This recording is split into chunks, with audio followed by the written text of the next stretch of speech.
What's up, YouTube? How you guys doing? It's your boy Ron B. It's been a minute since I last talked to you guys. I've been rolling. It's not sunny and nice like I was when I was going to Fort Lauderdale.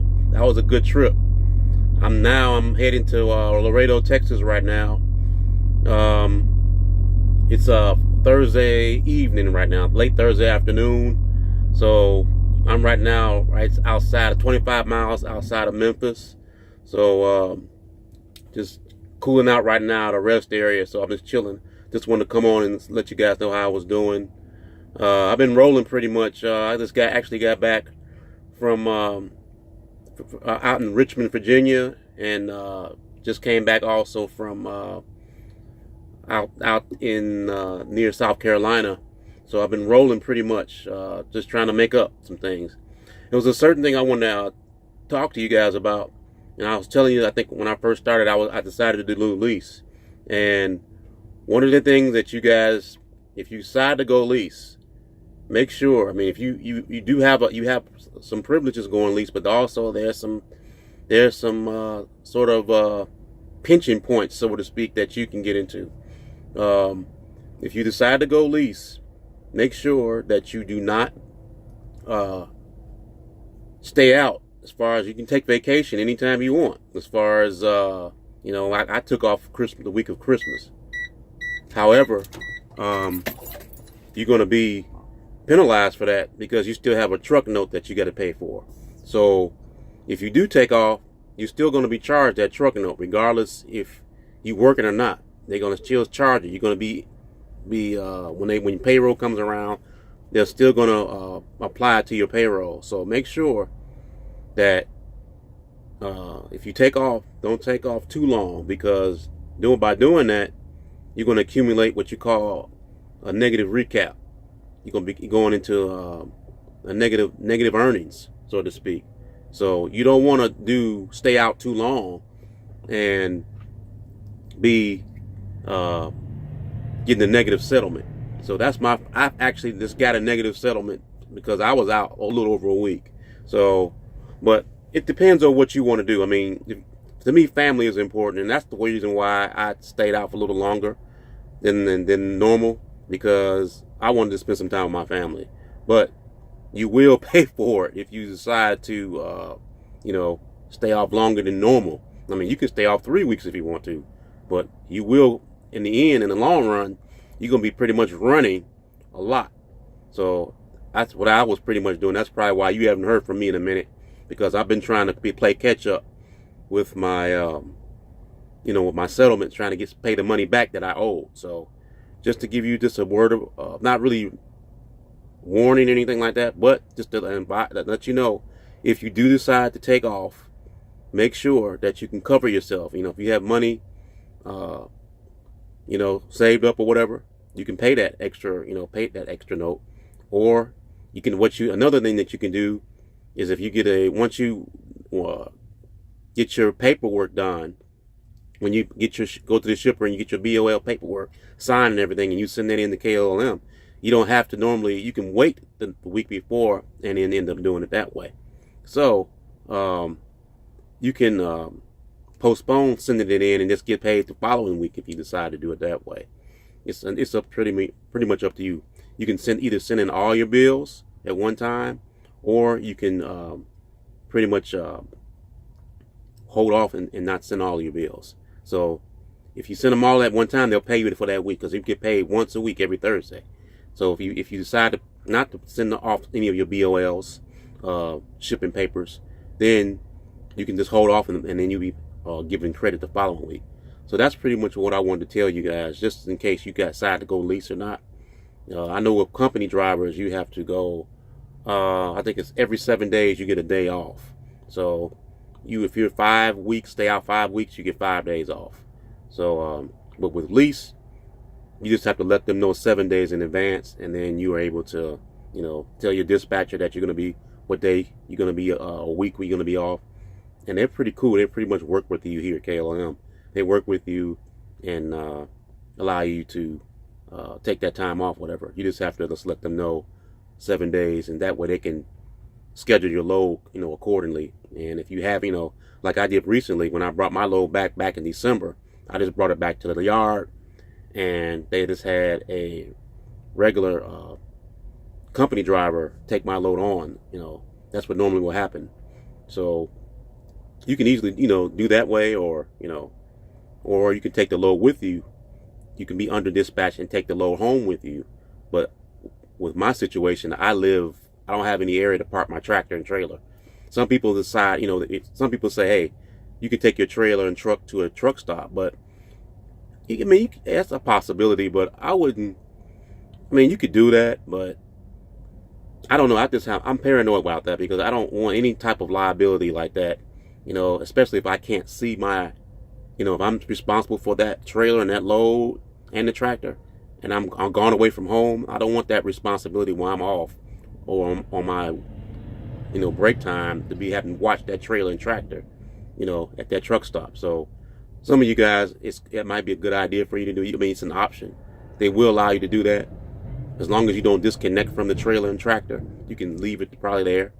But I don't like that idea because it's, with the way things are and people the way they are, I don't particularly care for having that type of responsibility and having to worry about if someone's messing with the trailer or tractor or anything like that. So just make sure that you're comfortable with it. If you want to do it that way, that's fine. But I just didn't want to have that responsibility. And especially when you're with your family, you're trying to have home time and everything like that. So other than that, everybody, I'm doing okay. I'm doing all right, and everything else is cool. The loads, I've had a couple of hazmat loads, not too bad.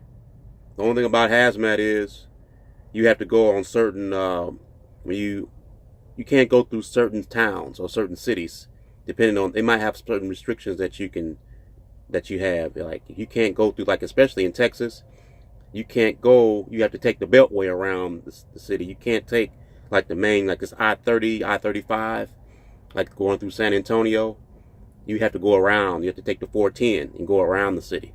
So you lose time when you have a hazmat load. So that's the only thing about hazmats. You're allowed to go certain places, once you get in these larger, metropolitan areas. But then in rural areas, you're pretty much fine. They don't have any problem with it. It's just when you get into the major downtown metropolitan areas, they don't want you riding your tractor and your trailer with hazmat through there. So you'll see that, I guess, if you guys ever decide to take a hazmat load, or if you have that endorsement on your license. That's one of the things that can slow you down, but it's not really if you plan it right, you won't be too bad. But anyway, guys, just wanted to give you an update. I know it's been a minute. It's been really cold outside. I tell you, it's been like the last 4 or 5 nights, it's been like 14 degrees. So I've had to have my truck running every almost 10 minutes or so. And you don't want to have your trailer, not your trailer, but you don't want to have your tractor running over an hour, because you'll burn a gallon actually of fuel if you let that tractor run for over an hour just to heat your truck up and keep the heat rolling. So the best thing to do is to turn your bunk heater on if you can. You should have on the Freightliner, they have bunk heaters. So you can turn it on and set your setting to whatever the temperature you want, and it'll stay running for like up to 10 to 15 minutes. It'll heat up to like 80 degrees if you want it, and it'll continuously run even with the engine off. But you have to leave it on. You have to leave your ignition key in the on position. So, but don't run your truck once you get out here. Don't run your truck over an hour, because that's every hour that you let that truck run, you're burning 1 gallon of fuel per hour. That's how much fast this truck will burn fuel. So just remember that when you get out here and drive in this winter driving, and just be safe. Like I said, continue to be safe in what you're doing. Watch everything around you. Everything. So far, since I've been out here, I've been in winter driving where I was in the Appalachian Mountains. I took one of my routes on the GPS that told me to get me to a certain location. It took me exactly where I wanted to go, but it will sometimes take you through areas where if you're going like in a mountainous area, you don't want to be in no snow. I tell you what, it's and then it was almost pretty much, I was like me and another driver following behind me. So I was kind of like leading the pack, so to speak. So every move I made, that car followed behind me. It was kind of funny. But, you know, I've actually done that before I was a driver too. You know, because you felt like, hey, the truck driver knows where he's going. So, but I tell you what, I was gripping that steering wheel pretty hard. But I'm kind of used to driving in winter. I mean, I grew up in the Midwest, so I'm used to driving on snow. But when you're driving a tractor trailer, you still don't have the idea as far as you don't want a jackknife or anything like that. So I took it easy and no speeding or anything like that. And this kind of us, if you feel uncomfortable driving in winter weather, just shut the truck down and park it. Don't try to force yourself onto driving in winter weather. Okay, so just to give you an update. Like I said, I'm doing okay. Sorry it took me so long to get a video. I just been running, trying to make up my time with my settlements. So just remember what I said about taking off. Don't take off too long if you're leased. Don't take off unless you can afford it. If you can afford it, take off as much as you can.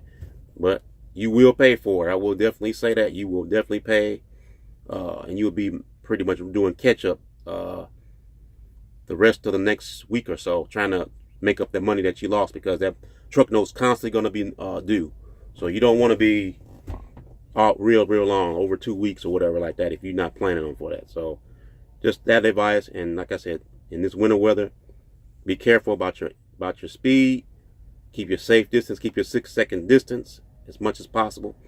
And try, you know, when it gets icy out here, just shut it down if you can, you know. And by all means, one of the biggest challenges, and one more thing, and I'll let you guys go. By all means, try to get into these truck stops and these rest areas as early as you can, because you're not going to find a spot. And then you end up going over your DOT, getting a DOT violation, trying to, you know, overestimate that you have enough time to get to a certain area. Just make sure that you try to schedule your driving time that where you can get to a safe haven, you know, before your clock runs out, because you don't want violations on your record. So keep that in mind as you're going forward, and make sure that that you plan accordingly. I had to learn that the hard way early when I first started driving, that hey, you will get a violation, a warning, whatever, if you go over your hours. So watch that, plan accordingly, estimate how long you can drive, and then set a stopping point. You don't have to drive your full 11-hour clock.